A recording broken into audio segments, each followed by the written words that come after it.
we start. Okay, good. Yeah, we start.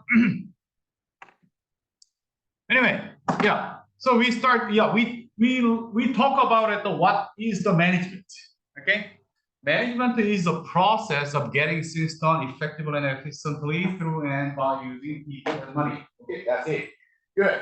That's the definition of the management. And then, however, management was along with the human history. Okay, so throughout the whole human history, we had that kinds of things. Okay, and good. However, we are now learning about it, the modern management. Modern, okay, management, the modern business, okay. And as I talked, okay, so business and the management that was taught that is now teaching within the college, and there was a new invention. Uh, Absolutely, the modern management is invention in the 20th century. Okay. And so after that invention of the management, we people, humans, totally, fundamentally changed our way of doing. That's the start of the management. Okay. So then maybe we did better to overview that what is the management. Okay, what the Americans think about the management. Okay, good. History of the management. Okay, so in order to understand that the history of management, we'd better to start with something like this.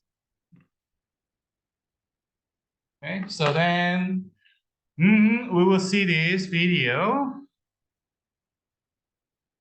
Where is the video? Sure. Maybe you are familiar with this. This is Charlie Chaplin's Modern Times.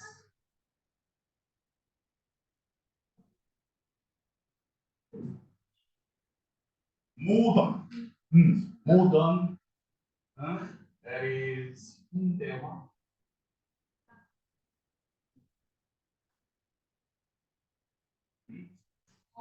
and then anybody talks about it, the modernization. And recently I can see many of the propaganda, the flare card around China, and then modern something, modern. What is that? What is modernity? What is modern? What is this?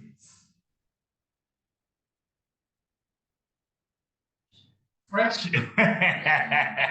And we talk about it, the modernity for more than 120 years.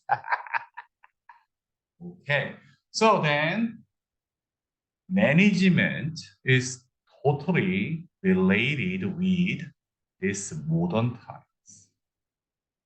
You can easily understand why the management was invented. Okay, the purpose of the management invention was we want to modernize our production. You will see. Okay. What the hell is the modernity? What is the modern times? Okay, we will see. This was happened around 120 years ago in the U.S. Around the world. We will see.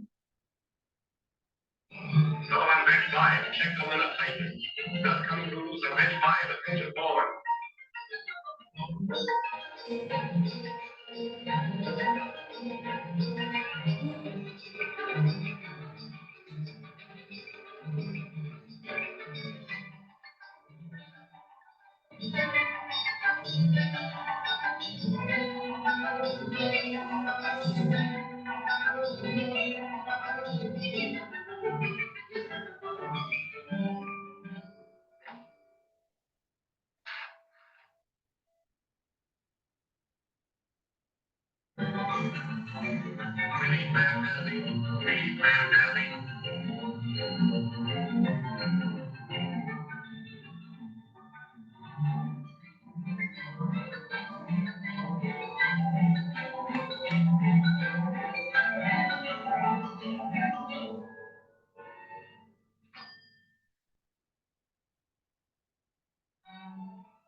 Charlie, get back to work. Go on.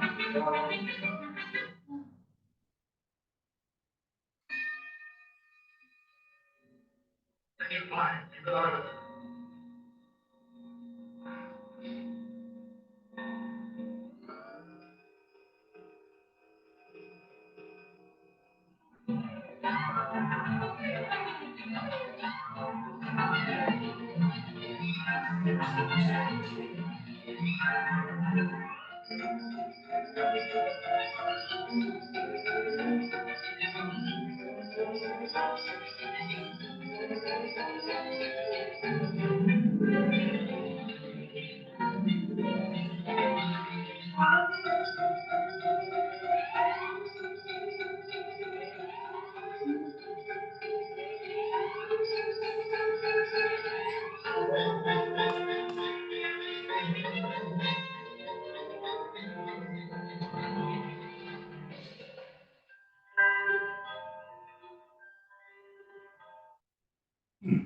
Yeah, this is the Modern Times by Charlie Chaplin around 100 years ago, 120 years ago.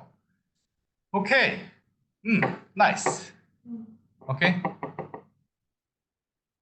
Here, what really happened if that is really happening in the real world?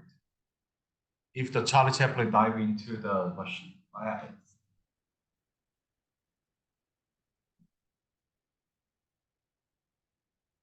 Absolutely.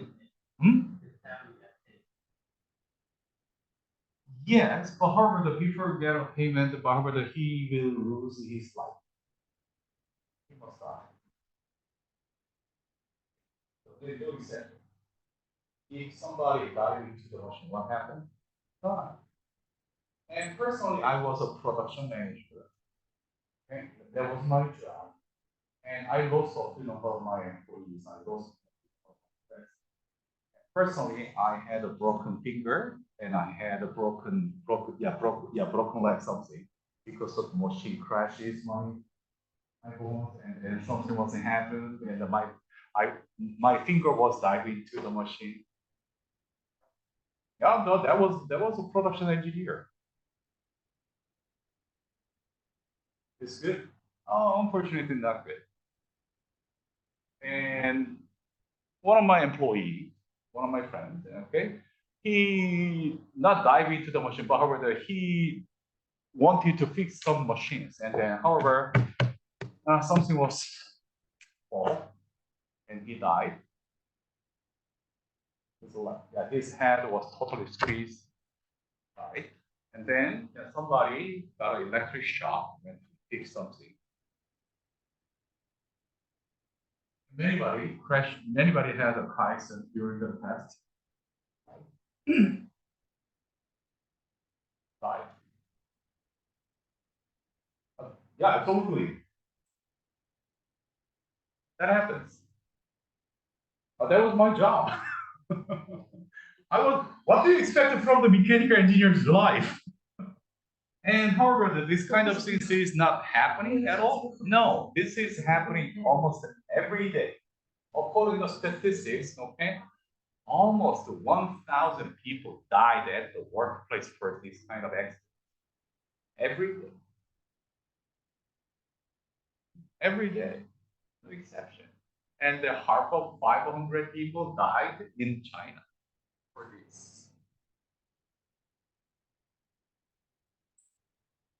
And we call this is modernity. This is modern times.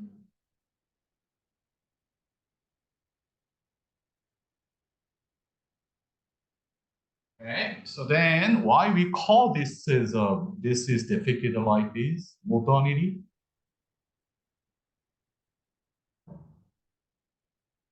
So he is working in like this. Okay.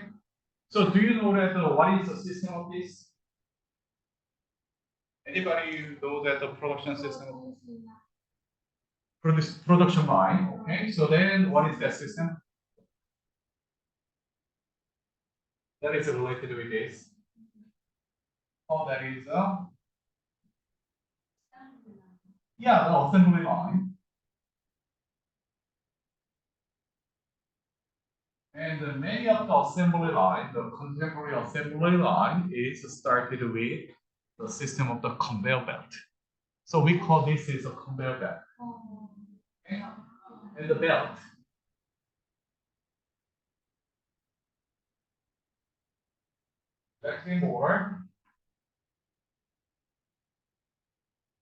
Electric motor rotate, okay?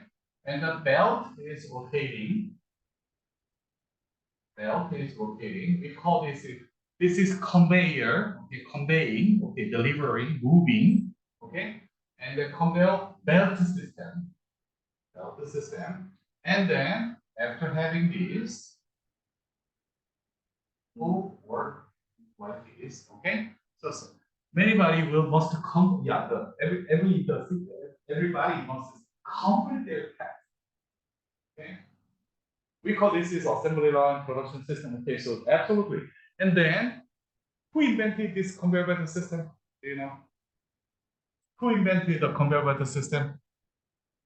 Go to internet, go to ChatGPT. Okay, so who proposed this conveyor belt system?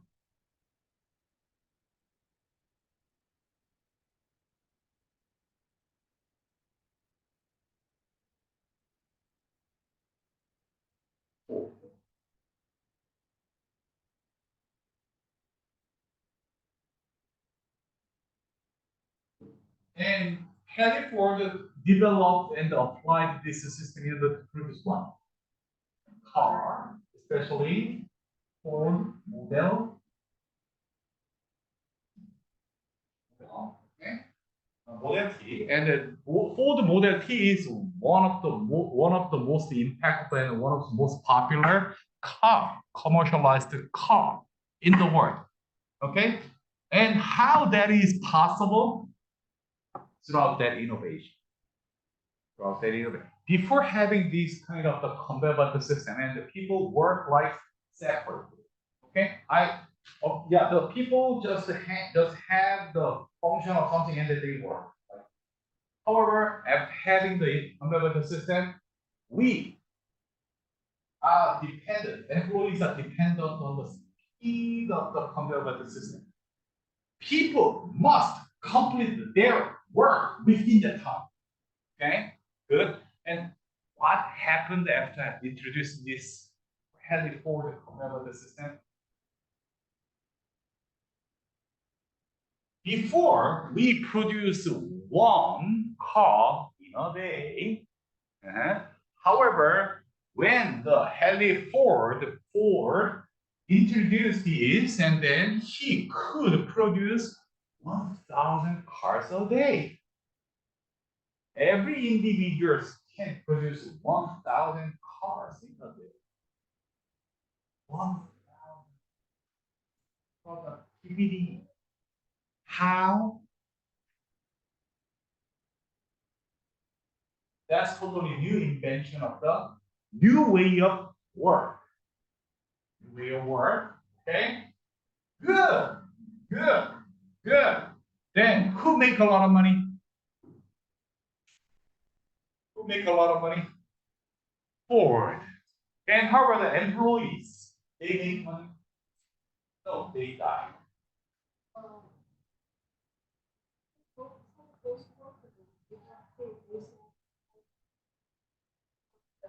Sure, absolutely. So then they are getting, they could save some money. Okay, that is happening. However, that kind of things is getting worse, getting worse, getting worse, and then almost all work looks like that, and that we call that is a modernization. Okay, then what happens? Employee side, employees compete with each other. They reduce the salary. They offset the work for only for work condition. Because at least have a power, hire somebody and fire somebody. Okay, and then do you think that they need more people for this system?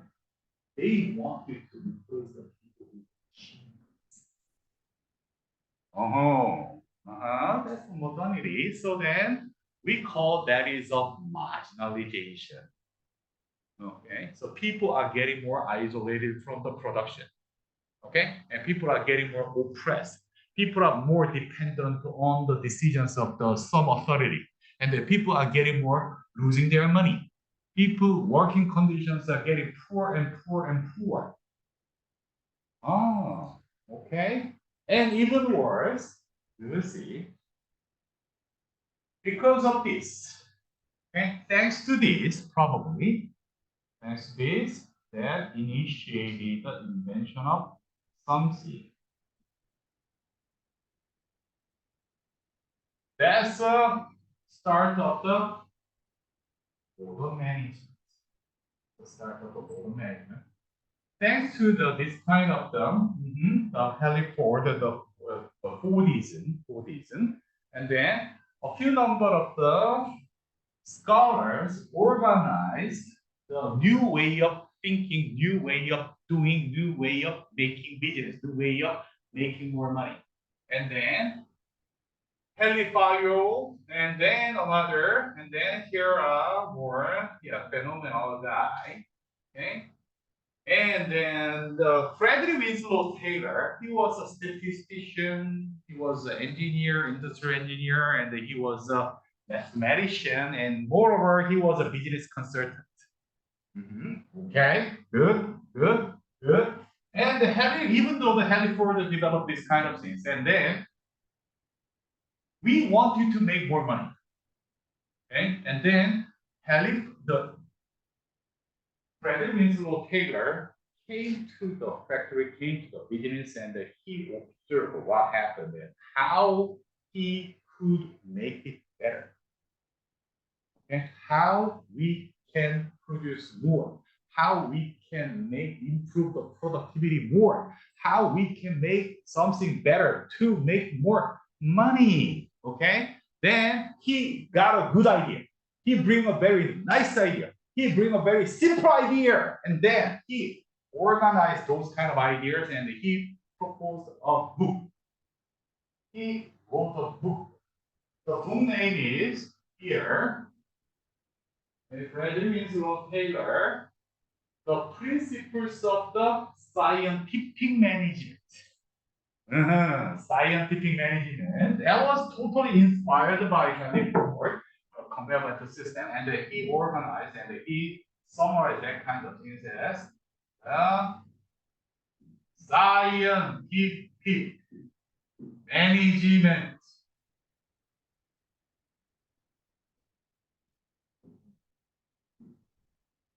Scientific management. And then how we can translate it into Chinese? Oh, okay.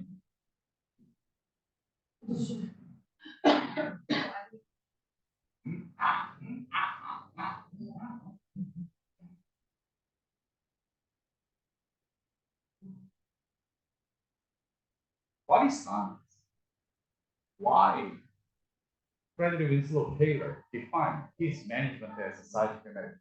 Okay, and almost the same time, Karl Marx proposed Das Kapital based on the scientific socialism. Science? What is science? Science. What is science? Why he start with this topic? Science. Science. What is science for you? What is science? Wicheng, what is science for you? What is science? What is science? Coaching, what is science? And then maybe you can see a lot of this kind of things. A lot. Science. What is science? I mean, nature. Nature what?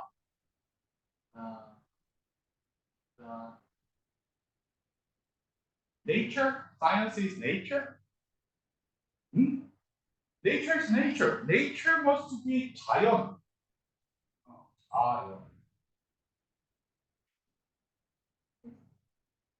Nature is 자연. What is science? We want to understand the nature. How? How we understand the nature? That is science. How? How? How we understand the science? How we understand the nature? And especially the Henry Ford, the Frederick Winslow Taylor, and how he understands the business, how he understands the management. Hint system.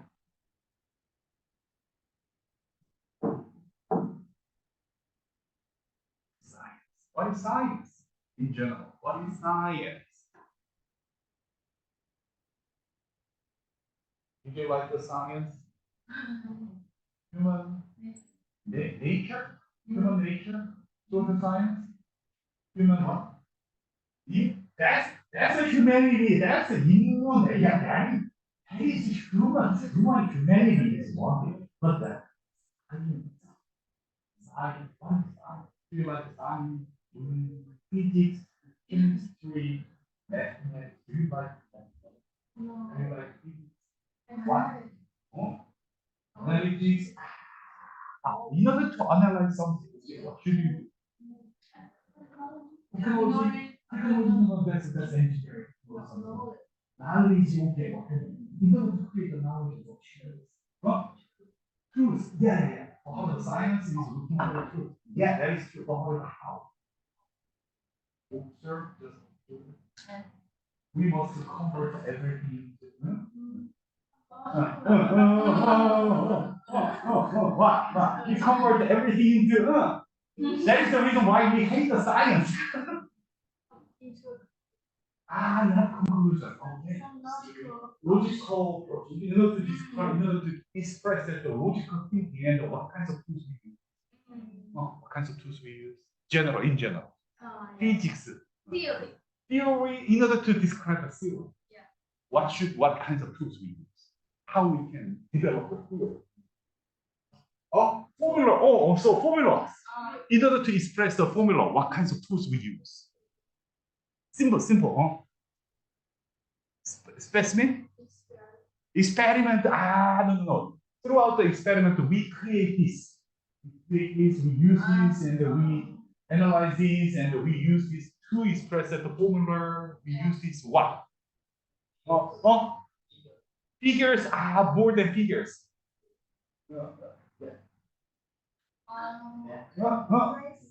Writing books. Science. Why we hate science? Why you like math? Do you like physics? Do you like why we hate that? To express statistics are before the statistics. Quantitative. Okay, so almost. Simple. Make it simple. Number. Number.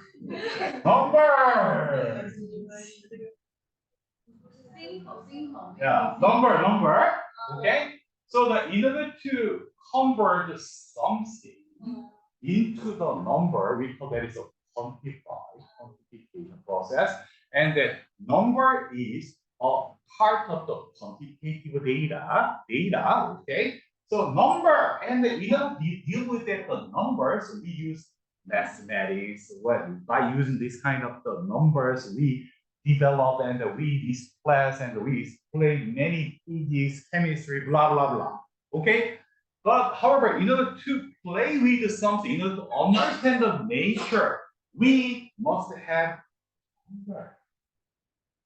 Okay, number. Then Winslow Taylor bring this idea.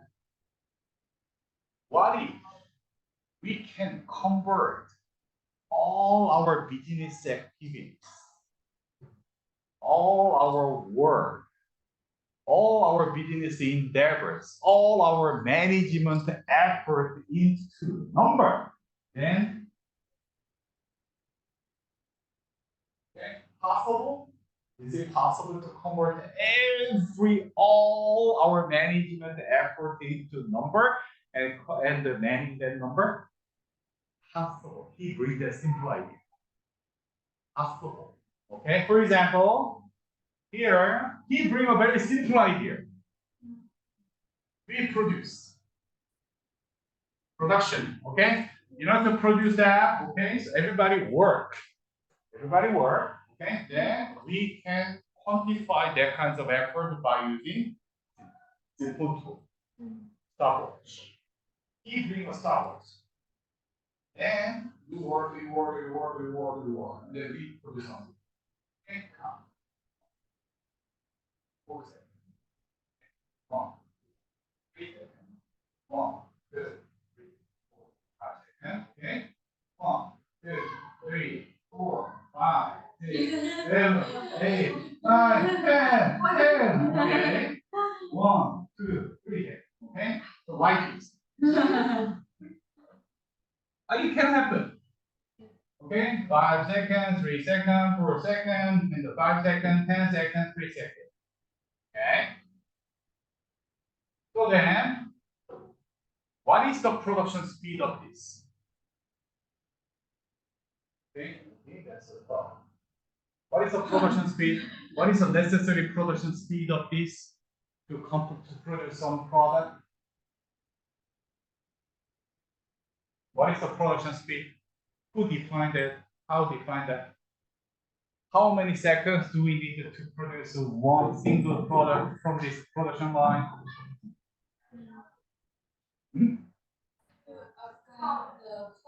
Yeah, no. Time. This is second. Second. How many seconds do I need to something to complete one task?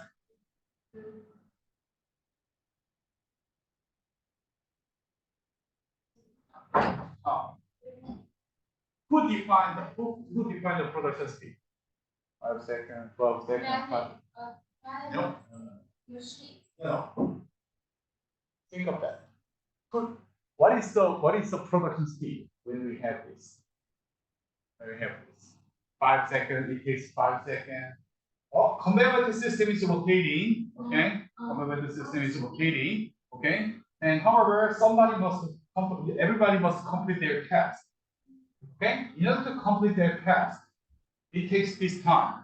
So then, what is the production speed of this production line? Who defined that as production speed?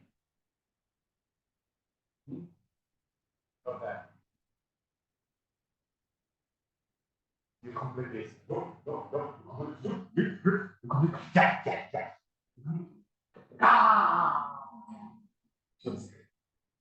Yeah. Then something must come up. So what is the production speed? No. So yeah, just let me have the number. Out of it, you have this information. Who defines the number? Who defines that the production speed? Every worker. Okay, so then what is the production speed? Produce one product when we have this employee. Huh? So then what is the number? Let me have number. 32? Really? 32? No. Okay, because I want to produce one single product and that is coming. No? Okay? No, not 32. 5. 5. No, not 5. Oh. I saw that was Yeah, that was 12. Because every single task must be complete. Okay? Everything must be get done. Okay? Who defined the production speed? The longest person. The slowest person. Okay? Absolutely. Every single task must be done. Okay? So then, if somebody takes the longest time, that defines the production speed. Okay. Let's make it better. Same. And however, if I change this 5, 6, 3, then what is the production speed? Now, 6. Okay, then let's do that again.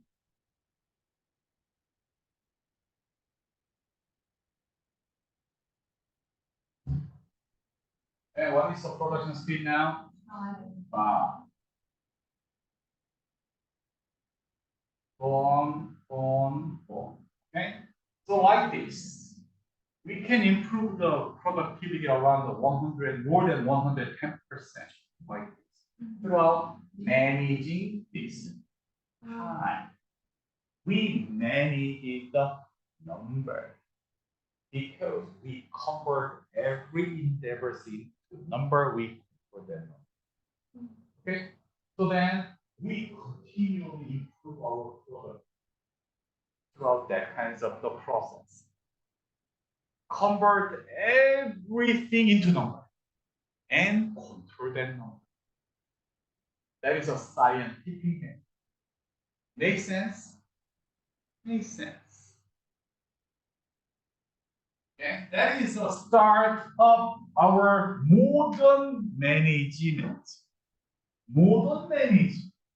Then this is defined as a scientific management. That's the start of the modern management. That's the start of the modern. Yay!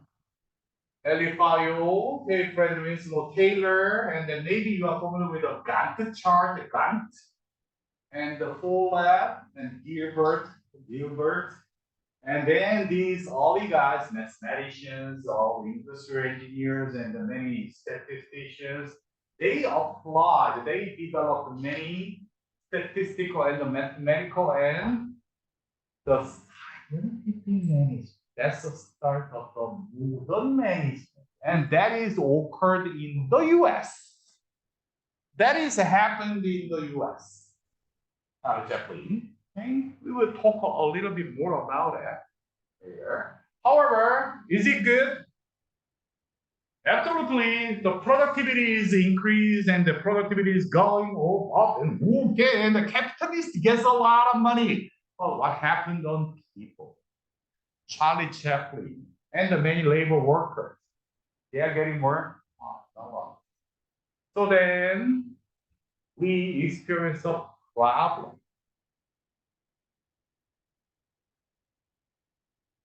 Do you see the human in here?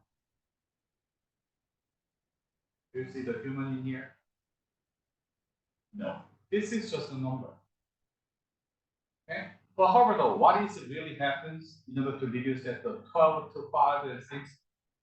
Replace the people or fire people or torture people who are applied at the machines to replace the people or something. And then, as you could see, okay? So the capitalists and the managers just increase at the production speed. What happens? People cannot catch up the speed. What happens? Because managers are totally isolated from, separated from the human touch. Managers focus on number, not human. We call that problem as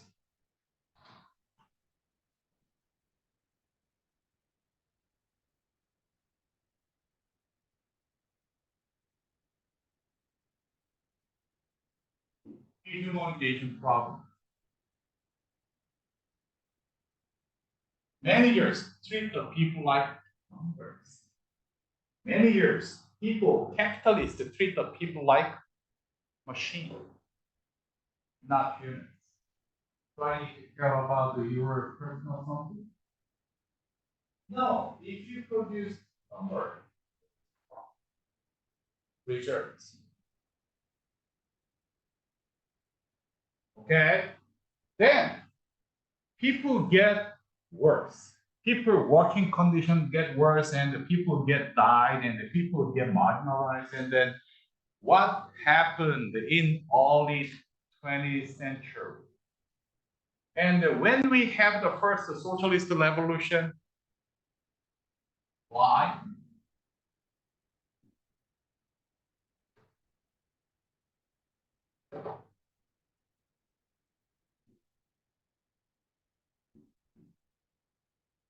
When we have the first revolution in Soviet, in Moscow, in Russia, when When we have the first revolution. When? Go to internet, go to ChatGPT, ask about it. When the first Bolshevik revolution happened in Moscow. Yeah, okay, so who made the first success of the revolution, socialist revolution?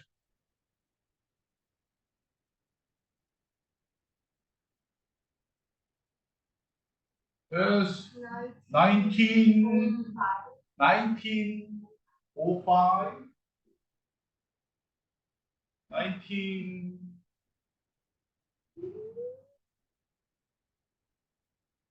When the Soviet was started?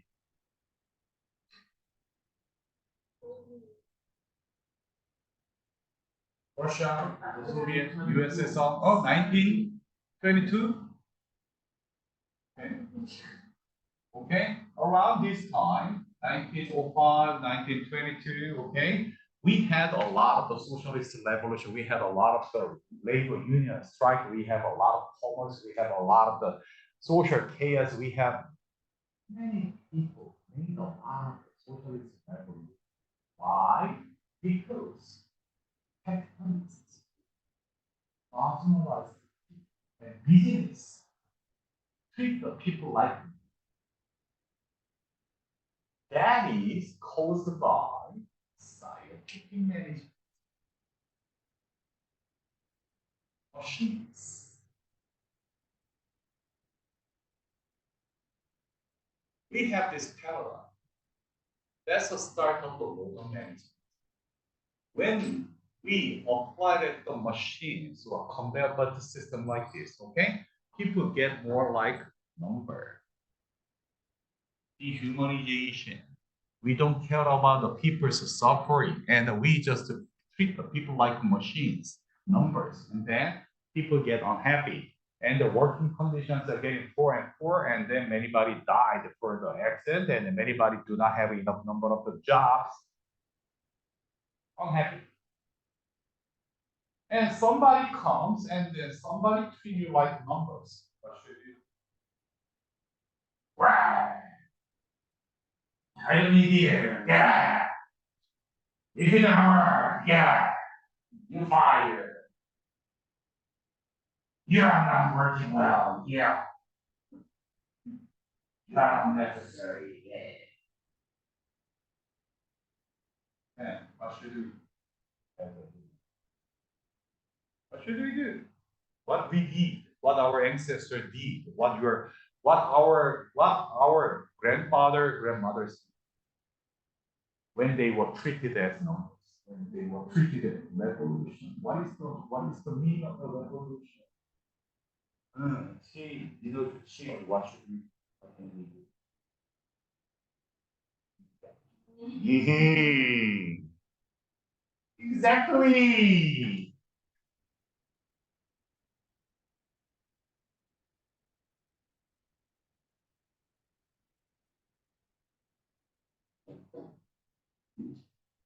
We fought for humanity.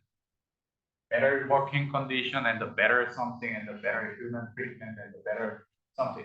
Okay? We made a revolution. Okay? Good. So then new paradigms of the management was emerged.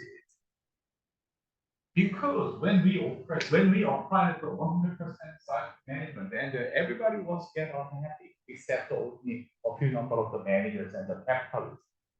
Wow. And people get unhappy, and then they started to fight against your business. That's too much cost. That's too much expensive. We will lose everything. So then somebody needed to have another paradigm. So then one day, Professor Elton Mayo, he was a Harvard business professor. Okay? And Elton Mayo and his colleagues, they were invited to a Chicago area, the electric bulb producer. And the electric device producer invited the Harvard business professors and somebody, and in order to improve their productivity more. And that's our job. That's a business professor's job. We want to make the people make more money. Okay, good. And one day, when he worked at that plant, at that the factory, one day, near to the Chicago area, and in the summer, Chicago is well known for the bad weather. Okay, and there is a shower, and everything is getting dark. Okay, so what happened at the factory? You know that is an electric machine producer. Something was happened like this.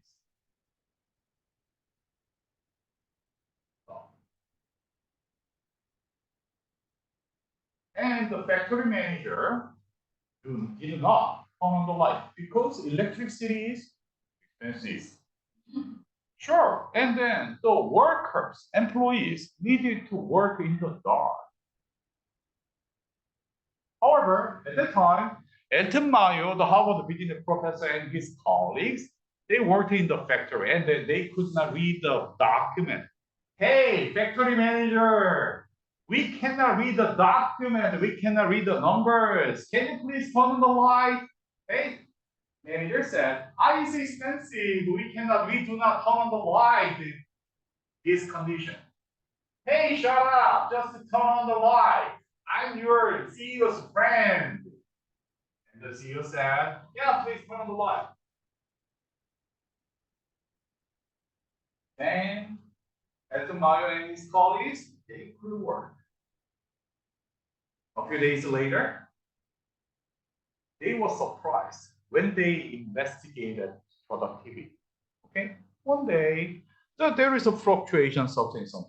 And then one day the productivity was really get home. One day, the way it went up like this. And that was totally curious, that was totally strange. And in normal days, okay, the productivity of the rainy day was totally flat. However, that day, that was really getting better than the normal day. Why? Uh-oh. What happened? It's totally strange. Then Elton Mayo and his colleagues, they investigated why that kind of things was happened. They interviewed the people. They listened to the people. Hey, on that rainy day, why did you work hard? Oh, because of the YouTube is many. Oh, yeah, what happened? Simply because I had a and somebody took care of me, and I feel better. And then, simply because I was happy to work. Even though it's a rainy day, okay, I can see and I really see something, and then somebody just take care of my working condition. Yeah, I feel better, and I just want to. Then he conducted a few number of the wholesome experiments at their site. Then they found out very simple thing.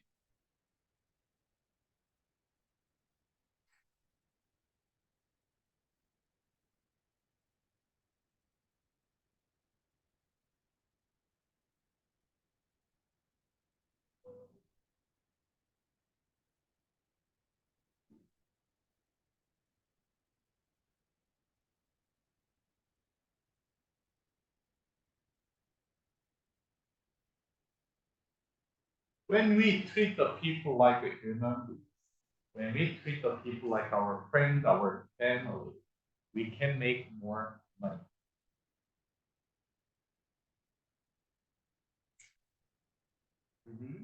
And then after this finding, the company, the General Electric company, and then they fundamentally changed their way of the management. They started to provide the basic accommodation, basic house, and then schools, and the kindergarten, and the basic healthcare system, and they treat the employees like a family. Then, dramatically, their company,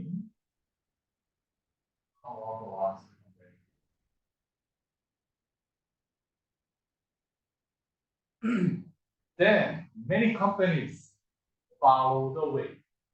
And then we call that is a Humanistic revolution.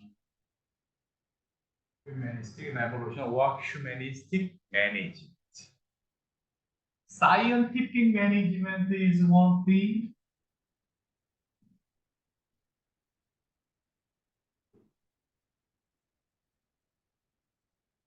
Humanistic management is another thing.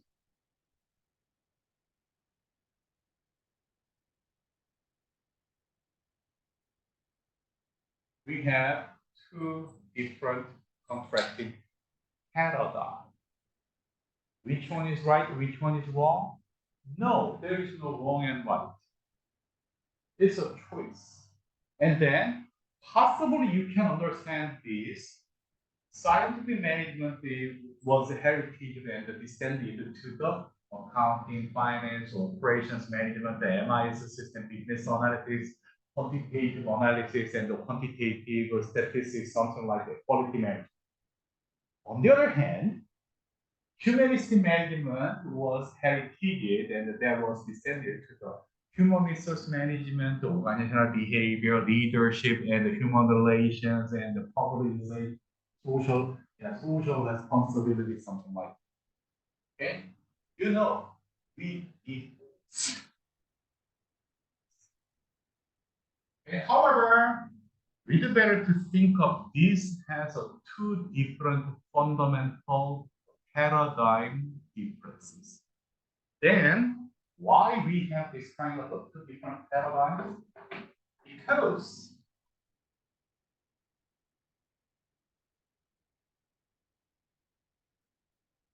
we have fundamental different point of view about people.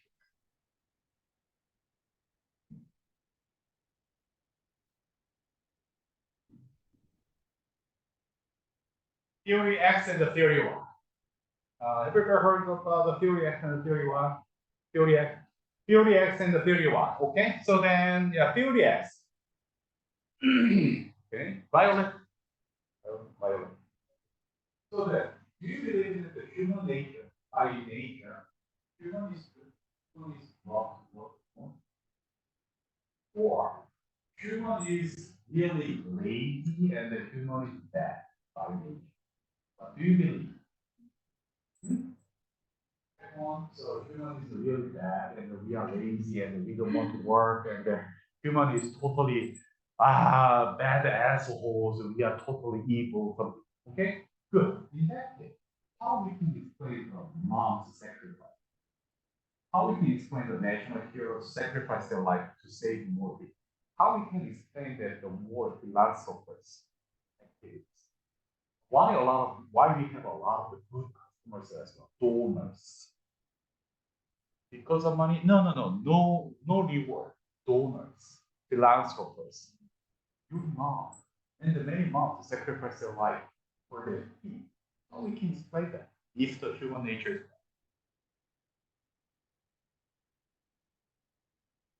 fair? Human nature is good or human nature is bad?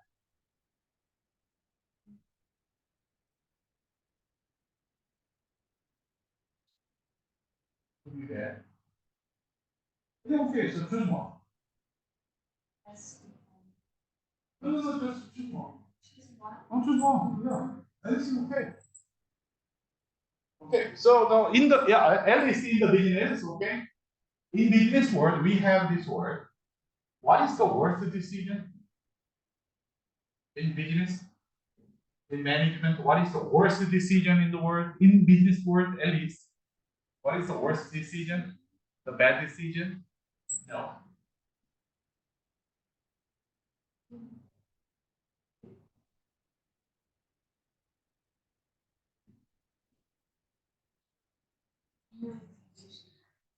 No decision is the worst decision. If your choice, if your decision is good, yeah, just go ahead. It's okay. And however, if your decision, if your choice is wrong, you can correct it immediately. Fine. Okay?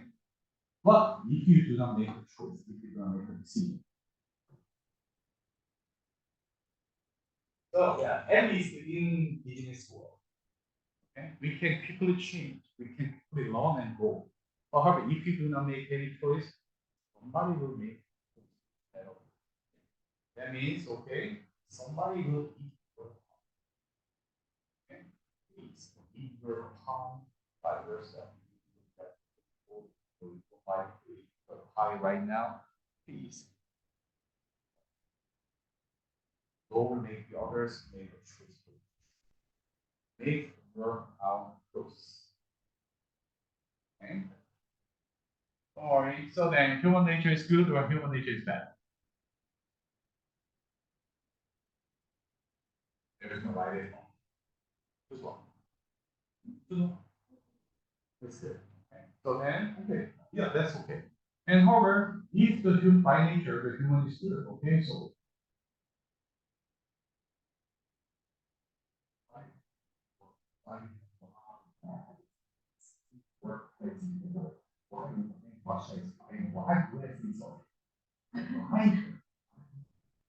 why we have a lot of collective bias, why we have a lot of gender bias and stuff. Yeah. So this is a fundamentally different paradigm. Okay. So, however, theory X is believed that by nature human is bad, human is lazy. So then, because that the human nature is bad, human nature is totally lazy, so we must control everything. If you do not work, I control. Convert everything into number and go. Get to work. Because we do not believe that the theory X, okay? On the other hand, theory Y, we believe that by nature human is good. When we treat the people better, hey,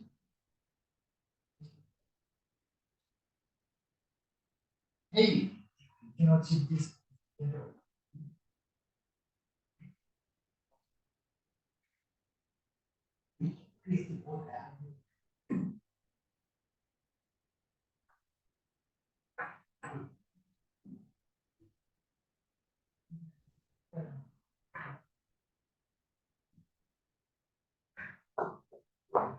That's the theory X, that's the theory Y. Okay?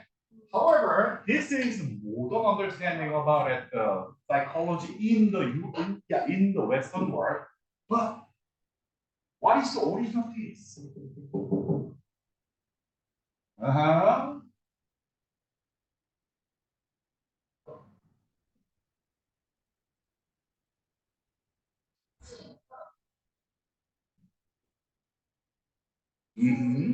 By nature, human is bad. By nature, human is good. And who said this? Who said this? Who said this? Who said this? Who proposed this theory? Who proposed this theory? Yeah, go to internet. Yeah. Who said this? Who said this? Gongzi? No. More specific. Yeah. Gongzi. No, this. No. 这是徐吗？ Oh. 我也要走。 Oh. Who's that? 荀子。 Oh. Sorry。哎。Okay.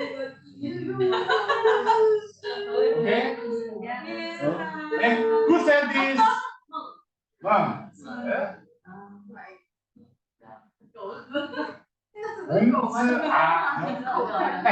Anyway, they are all the descendants of the Gongzi. Okay, whatever. Oh, sure. Yeah, more than 2,500 years ago. And you have a history of the 2,500 years. For more than 2,500 years ago, years you talk about it. So you may have a better understanding about the human nature. Human is good, human is bad. And why is the consequences of the Sun Tzu? So then, yeah, because of this, and what he proposed, and then what is the descendant of this? He proposed because the human nature is that we must control the people by using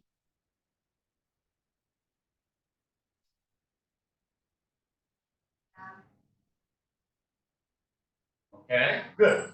And on the other hand, monks believe that the human nature is good. Okay. However, why we have a lot of crimes and the criminals? Why people do not want to work? Why people do not study hard? Hmm? Then what is the solution from the monk? What he proposed? Monk said what? Monk proposed what? He emphasized what? To solve this problem. Yeah, by nature, human is good. But however, the people are not good. So what the monks said, what the monks proposed. For him, no. He's more active. He proposed something. That is the reason why many Chinese and many Asian students are suffering from Gaokao. Why? What monks proposed? Not punishment, okay? Not punishment. No, that's not a punishment. That's not a punishment. Pressure. Pressure.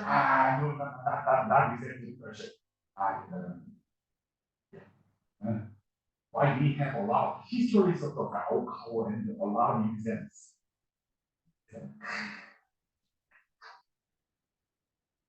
Monks say, he emphasized, because by nature human is good and then you are not good because so then we must do something. What? We must help. Monks, what the monks proposed, what the monks said a lot. Oh, morality, no. Yeah, I know that the morality is, but however, monks believe that the human, by nature, human has the good morality, okay? Good. However, that is not working well. So then, how we can make the people keep the morality? Exactly. Exactly.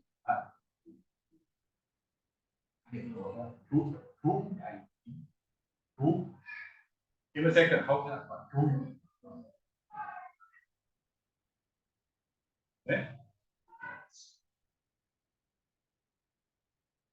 Yes. 오케이.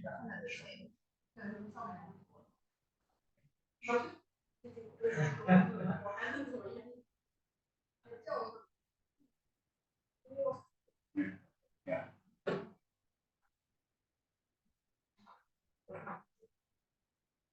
Education.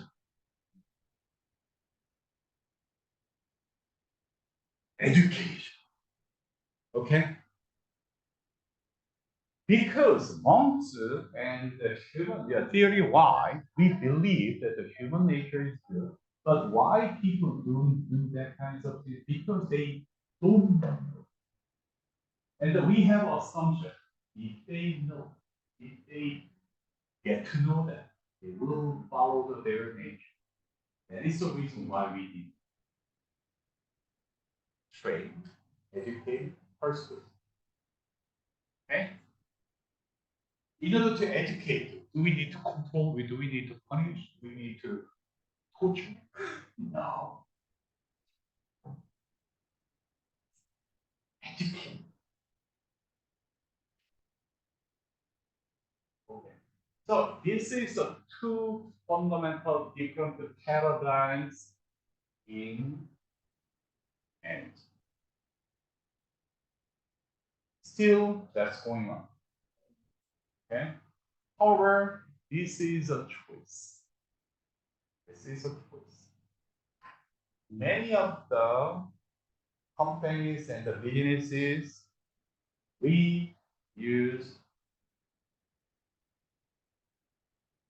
996, and then control, science, management, ERP system, MIS, and then artificial intelligence is a part of that. Okay. Why? Artificial intelligence is we convert everything into numbers and the number, and then numbers into the text. Quantification is a key of artificial intelligence. Whatever. So we have this paradigm. On the other hand, in order to make an innovation, in order to bring a more creative solution, in order to motivate people, in order to get back the people to work, how we can Yes. how we can persuade them to come back.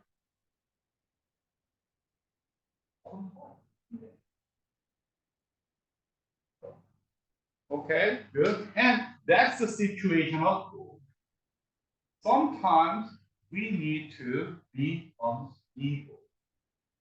For example, in a crisis, in 911 situation, in the fire, or in the almost near nascent bankrupt, if the business is in the crisis, should I be nice?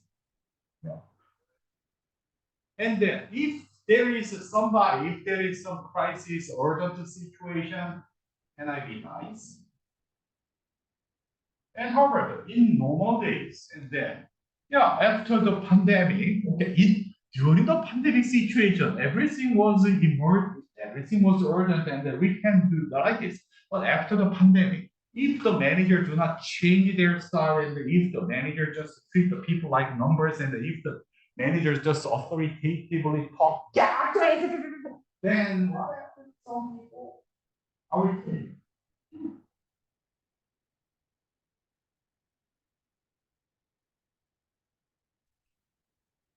But let's have a better understanding what we are doing. Okay? These two are the fundamental management paradigm according to our belief, philosophy, our fundamental belief in. If you believe human nature is bad, well, if you believe the human nature is good, educate. It depends. Okay, so that's the start of the modern management. That's the start of the modern management. That happened in the 1910s and the 1930s. Okay.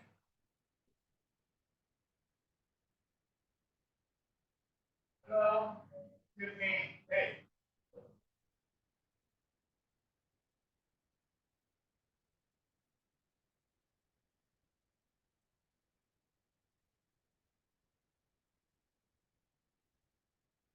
Okay, so that is that, and the theory X, theory Y, and the scientific management, and the human relations movement.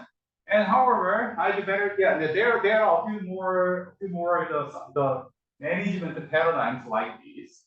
Where is that? Okay, scientific management, human relations management, and knowledge management. You learn that, and that has more history. That was started in the 1950s and the 60s, and there is a quality management paradigm along with it after this, 1940s and 50s, quality management paradigm, knowledge management, and then the strategy management is coming, and the technology and the globalization we will talk about it in the more recent years, artificial intelligence, central development paradigm is going on. So this is the overview of the management paradigms. Okay? However, throughout the whole changes of the management paradigms, okay, the paradigm is differentiating according to the point of view about people. What do you believe in people? Okay. This is the fundamental changes of the paradigm.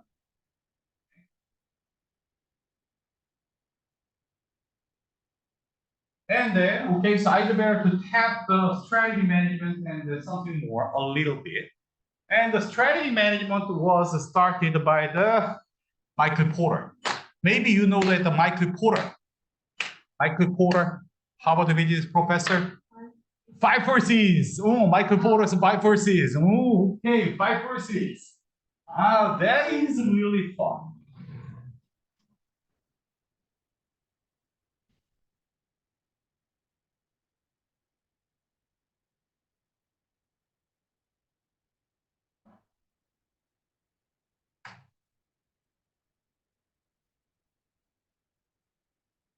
Michael Porter's. Why we have five forces? Why five forces? You know, why Michael Porter proposed as five forces? Five element, five something. Strategy management, strategy. Okay, and the strategy management is another paradigm that was proposed by the Michael Porter in 1970s and the 80s, whatever. So why the strategy management was started? Because at that time, the US was totally defeated by Japan, Germany, and Italy. And do you want to buy the German banks or the American food? Do you want to buy the banks or food? Oh, German cars is better. And then, do you want to buy the Japanese car or the Japanese electronics or the American electronics? American TV? Okay. Really? And why Americans fail in those type of products? Because they are stupid? Oh, so then Michael Porter was curious why American business was totally defeated by those Japanese and the Germans and the Italians. But once US defeated those guys during the World War II, who was the winner? Winners, who are the winners of the World War II? Winners first, US and UK allies and China and Russia. Soviet. Okay, good. And who was the losers? Who are the losers? Japanese, Germans, Italy. And however, after 30 or 40 years later, after the World War II, and these Germans, Japanese, and the Italians comes to the US market and win over the American goods.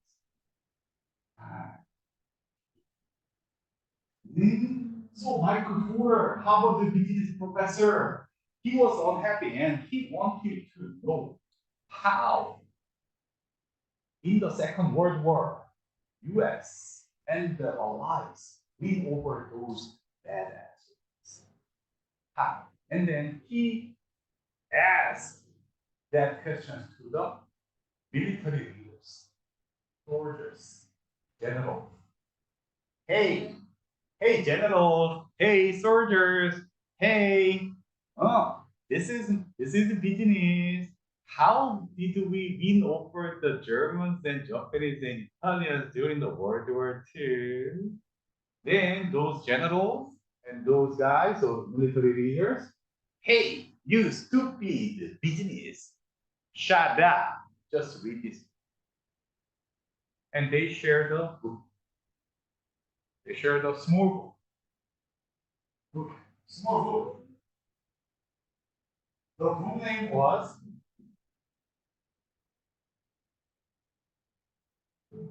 Art of War. And that's a small book. That's a small book, Art of War. And then Michael Porter got that book. What is that? And that is a book of the strategy.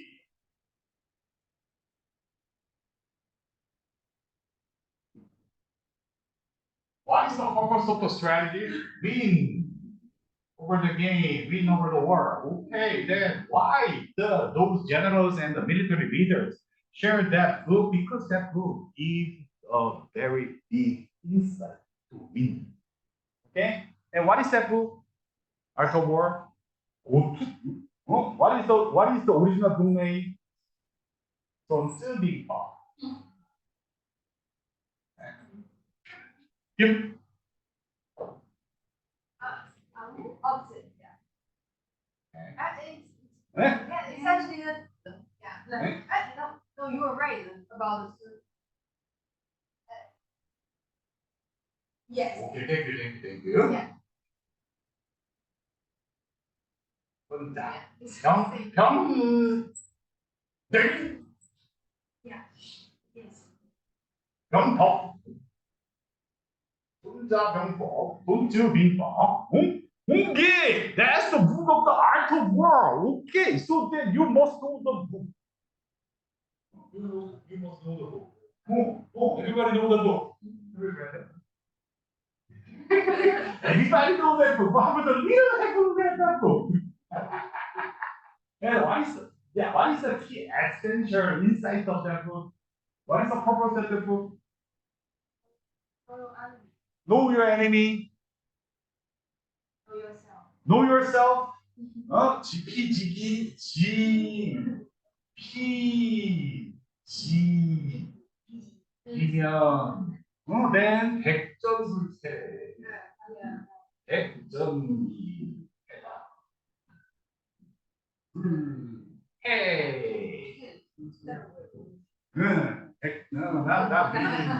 백전불태. No, that's the essence of that book. No. That's the essence of the strategy. Okay. So we will talk about that. Okay. What is the purpose of strategy?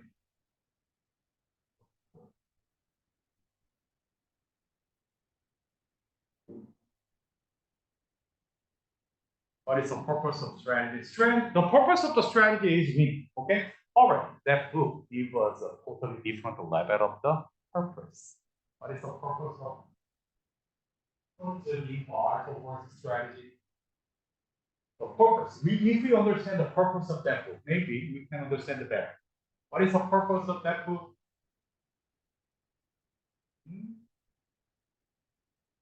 We without War. fight.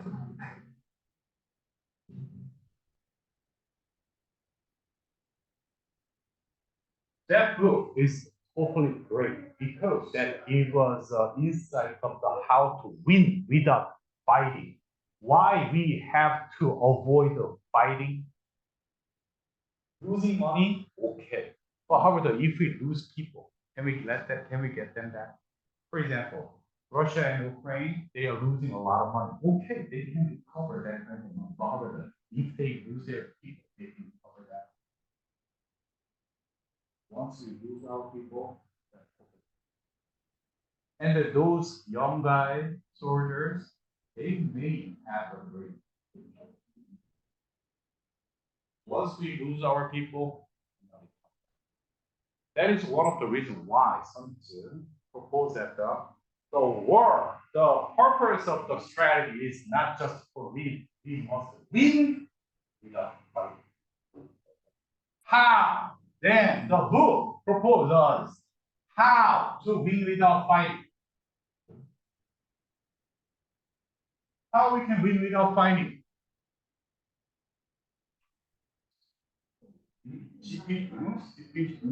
No, this is not winning. This is not losing. This is not winning. This is not losing. Totally different level. How to win without fighting, and he proposed 5 elements.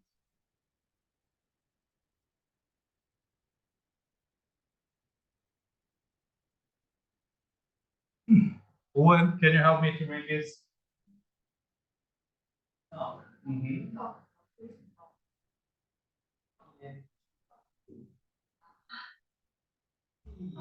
Mm-hmm.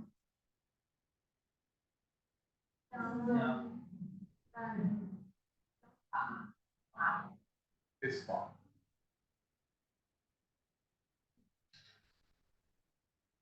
And this can be translated as this is discipline, environment. This can be the terrain or the resource. And this is the leader. And this is principle.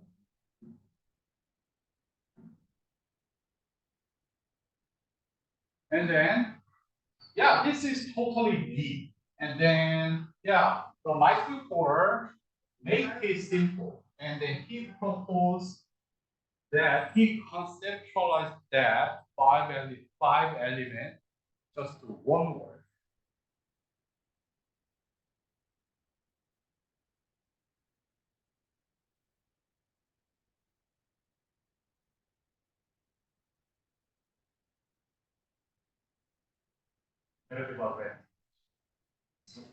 These five elements are conceptualized as comparative advantage. And according to Michael Porter, if we sustain the comparative advantage, we can win without fighting in business. Okay, and then this could be translated to Chinese. And then what is the comparative advantage in Chinese?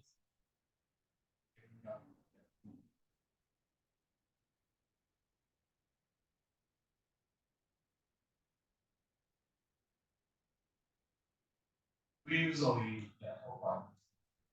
it was retranslated from the competitive advantage. So that before the 1990s, and then we didn't use that competitive advantage,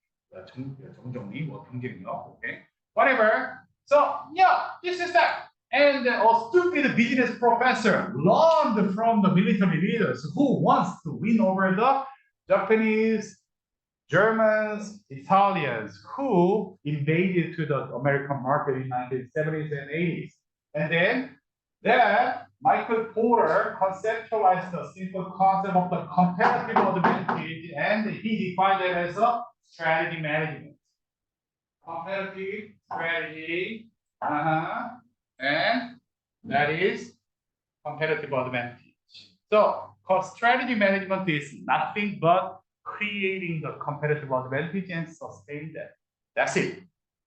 However, what is the basic source of the competitive advantage according to Michael Porter? This is come from the money, or this is come from the people?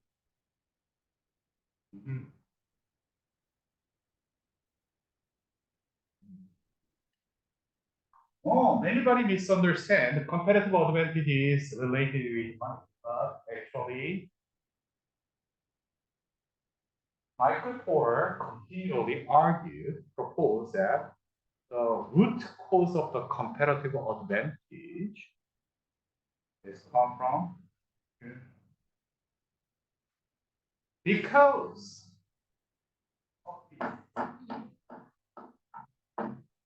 okay, and we will go forward a little about it, what is the strategy management, and then we will continue about it, the more contemporary issues of the management. Okay, let's have a short break and then let's continue. Okay, any questions so far? Okay. Okay, good. Let's have a short break. 2:40.